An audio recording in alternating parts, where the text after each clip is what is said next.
They made it a little bit more interesting than it probably should have been, but the result rings true. The Washington Huskies, future Big Ten member Washington, is going to play in a national championship after this win over Texas. Man, the cardiac dogs, right? We've heard the term cardiac cats referring to some other teams in the future at different levels of football, but these are the cardiac dogs because down the stretch, they have played in close game after close game after close game.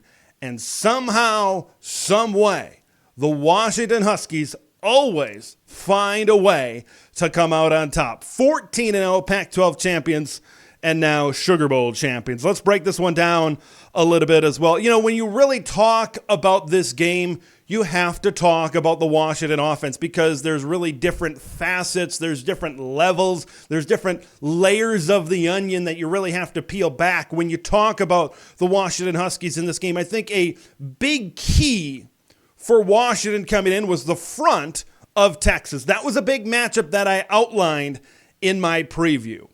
And when you talk about the Joe Moore Award-winning offensive line at the University of Washington, you talk about those studs up front for Texas. And I think it's safe to say that Washington earned their stripes as the Joe Moore Award-winning offensive line. They earned their stripes as the top offensive line in the country because I think a big reason why they were awarded that accolade is because of their pass protection, right? They are the fourth least amount of sacks coming into this game in the Sugar Bowl. And Michael Penix Jr., right? Was he totally clean the entire night? No, he was, he had to run around. He had to get outside the pocket, of course, at some times. But for the most part, he was very clean. For the most part, this offensive line did a tremendous job against this Texas front. And that's kind of where it all starts with the Washington Huskies, because if their offensive line and their pass protection are able to do their job and Michael Penix Jr. has time to throw, all bets are off. And everything's probably going to go pretty smoothly from there on out for the Washington Huskies, and that's exactly what happened. We highlighted it in our preview. Texas had the 93rd ranked pass defense coming in. Washington had the very best offense. They had the best offensive line, which you already touched on. They had the best wide receiver group, and that's kind of where I want to go into next. When you have the matchup that you did, football's all about matchups. When you have the matchup that you did, those talented wide receivers against what Texas was covering with, Texas, they didn't have a chance. Right? When it started with the offensive line, when they were able to give Michael Penix Jr. that kind of time, and Michael Penix, when he was as accurate as he was throughout this game, Texas didn't stand much of a chance. Even though they were able to claw their way back into this matchup, I'll get to that here in just a minute, Washington created enough of a cushion with how they were running and gunning early, and then how they translated it into a third quarter where defensively they were able to come up with some stops, some turnovers, things like that, and then they were able to offensively kind of keep the train and truck moving down the tracks. That's where things really separated for the Washington Huskies. And when you talk about separation, boy, these wide receivers, it's so tough.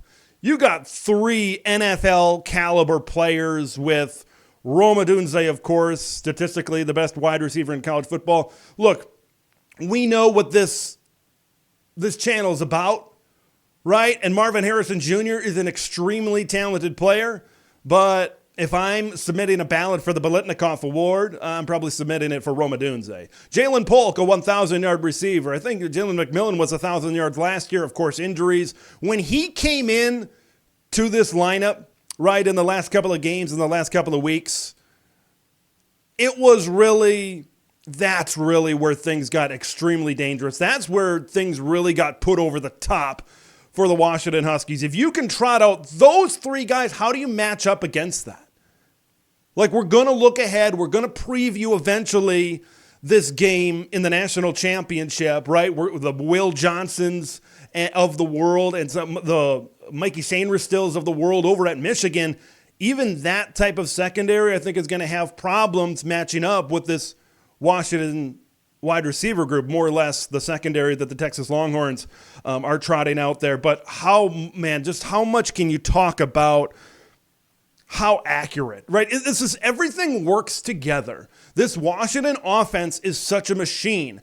There are multiple parts to the machine working in unison to create the final product. I've talked about the offensive line already. I've talked about the wide receivers, and those two parts, I think, are what make Washington as good as they are. Michael Penix Jr. is an extremely talented quarterback, but he's a pretty darn big piece. Him and Odunze are probably the biggest pieces, and of course, Michael Penix Jr. is going to get all the credit. He should get a ton of credit because he was precise, he was accurate, he was fantastic throughout this game. But I just want it to be known that credit that should be given to all facets of this Washington team. All facets, offensive line, wide receivers, and of course, the quarterback deserves a ton of credit. Now we're going to get into things when things got a little bit hairy, right? Texas's comeback. Washington had a lot of opportunities to bury Texas where they stood. They had a lot of opportunities to seize that killer instinct and put down the Texas Longhorns late third quarter, going into the early minutes, the first 5-7 minutes or so of the fourth quarter as well. But settling for field goals and then some miscues kind of down the stretch, Texas was able to get big play after big play down the field and put themselves in a position with 1 second left. The first thing I thought of when 1 second got put back on the clock was that, 2009 Big 12 championship game. I know the Nebraska Cornhusker fans are just looking away right now. Look away, Husker fans, after 1 second got put back on the clock, but Washington was able to come up with the stop. That's what I saw. I saw maybe they didn't have that instinct to put the game on ice at that moment, but that defense came up with stops. And it wasn't just on that final drive, on those final couple of plays where Washington was able to knock the ball away. I go back, I think the big moments in this game were kind of that mid-third quarter stretch when Texas fumbled the ball and then Washington had a stop and then you had another fumble right there. That was 3 consecutive possessions with no points. 3 straight drive with no points. When you're taking on in this type of game where offense kind of goes up and down the field, and you have 3 straight drives with no points, I think that was the difference in the game. If Texas, I think, gets points on one of those drives and stays within one possession and hangs around in that kind of 7 to 10 point range and not let it to get to 13 and beyond 10 points, we might be talking about a little bit of a different result. Obviously, that didn't happen. We got to live in the reality. We got to live in the here and now. But I think that was a big key in the game. Those turnovers is such a big part to football. And especially when you have a game like this, when you feel you got to go out there on all, if not most of your possessions and either get 3 or either get 6, those turnovers, not getting points on the board, even if it's just 3, not getting points on the board are ever crucial in that middle part of this game. This is extremely exciting for the Big Ten Conference. This is extremely exciting for the University of Washington. Okay, the Huskies are going to play for a national title. They're undefeated right now, even if they're not able to top the University of Michigan. The momentum that they can take from this, defeating a team like Texas, going undefeated, beating Oregon twice, all the things that they've accomplished, they can take so much momentum going into the Big Ten in 2024. This is an extremely fun team to watch, folks. They are extremely entertaining. I love watching Washington throughout this season. I got my first real good look at them that October 14th matchup, as a lot of people did around the country, in that October 14th matchup against the Oregon Ducks. And then, they might have maybe took a little bit of a dip down the stretch. A lot of close games against their Pac-12 schedule. But then that Pac-12 championship game, Michael Penix Jr. was magical once again. I can't wait to see them against Michigan. I can't wait to see them against one of the country's top defenses in the Wolverines. It's going to be a lot of fun. We're bowing down at this channel. You know that.